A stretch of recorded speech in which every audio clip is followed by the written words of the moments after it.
ازيكم يا غاليين، عاملين ايه؟ الفيديو ده مهم جدا جدا جدا جدا.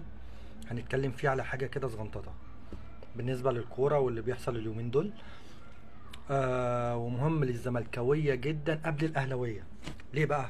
الفنان الاسطوره الكبير شيكابالا، اللي بوري لهم بس اللي هم ايه، ناس تمام.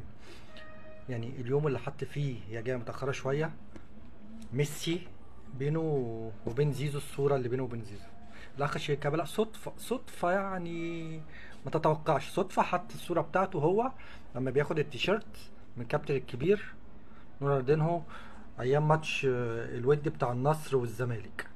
هوريكوا هو حط الصورة وهو بياخد التيشيرت، هل حط الصورة وكمل باقي الفيديو؟ نبص كده مع بعض على الفيديو. يلا بينا نبص على الفيديو.